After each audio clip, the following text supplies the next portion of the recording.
Well, welcome back to Fox 9 All Day. We are in place of your 5 o'clock news just for today. It is budget crunch time for both Minneapolis and St. Paul right now. We're going to talk about St. Paul here in just a few minutes, but we want to start in Minneapolis. A couple of days ago, City Council returned Mayor Jacob Frey's budget proposal to him with their revisions. He has vetoed that, and then late this morning, Council did override that veto, which means their version will stand. So here now with his reaction is Minneapolis Mayor Jacob Frey. Mayor, thanks for being here. Thanks so much for having me. You bet. So let's start with the common ground. Okay, you've signed off on the council's recommended 6.1% property tax increase instead of your proposed 8.1%. So what made you decide you could come down a couple of percentage points? What are you giving up in the process?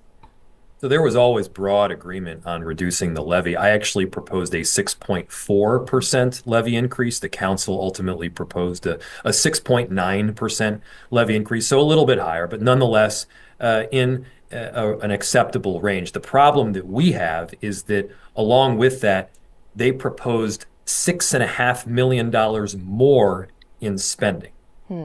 So ultimately what the council did is they cut needs, things that we have to do, core city services like recruitment of police officers, homeless encampment response, core city services like making sure that we can more quickly plow the streets and fill potholes and make sure that the lights on the street lamps are turned on.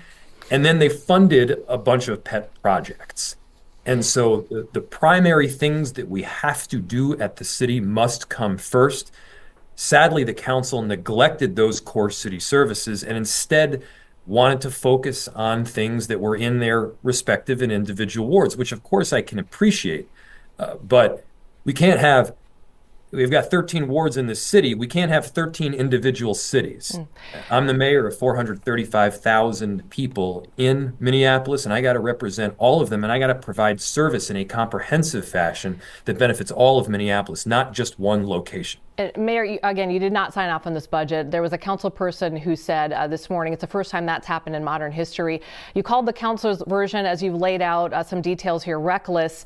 That's going to stand. You've laid out some of your concerns, but can we talk a little bit about this divide that I think everyone has seen and is seeing sort of play out here between your office and City Council? Tell us, where is that coming from? Well, first, rather than just provide you with my opinion or my subjective response, let me give you some numbers. The council has proposed more ordinances over these last 7 or 8 months than they did in the previous several years combined. This is now a different council with a different perspective. On these budget amendments, normally there's 5, 10, or 15 amendments to a budget. The council passed around 80 amendments this time. And I've heard from a number of council members that they feel the need to respond to this Donald Trump presidency by going further left. But the opposite of extremism isn't the opposite extreme. The opposite of extremism is good, thoughtful governance where we're listening to experts, we're listening to the data, and then making decisions based on what we've learned. Sadly, a number of the instances where the council has pushed something through, it just wasn't baked or thought out, or in some cases it was flat out illegal. And so, yeah, there have been a number of instances that I've had to veto, far more than I did previously. I mean, my first couple of years as mayor, I don't think I vetoed anything. We just have about this a is minute obviously a big change left. I don't mean to interrupt you. About a minute left here, and I do want to. So, some of the council members yesterday were saying there's been little to no communication from your office. There's no transparency, and they kind of referred back to the strong mayor system that we have in place, which gives you some more control over the city's operations. Is the strong mayor system working, in your opinion? The same council members that are saying this adamantly oppose the strong mayor system. What they don't like is they don't get to have their individual fiefdoms in every ward. They liked when department heads had to report up to 14 different bosses because they were one of those bosses. But as we've seen, that's not how you provide effective governance. When you've got 14 different bosses telling you to do 14 different things, it doesn't work.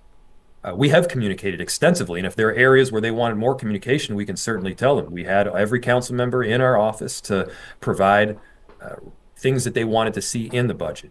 We offered to have council members meet on every one of the amendments with myself and department directors to see where we could find common ground and where we could work together. They declined. So I don't know how else to put it. Yeah. We made the offer and they did not want to meet with expert city staff. Instead, what they did is cut the pay for those expert city staff. So there's this pushback on kind of listening to experts and thinking that the better way is to go it alone politically. A political response here is not the route, though. We've got to be listening to expertise. And look, council members are not an expert in every one of these areas. Neither am I. Okay.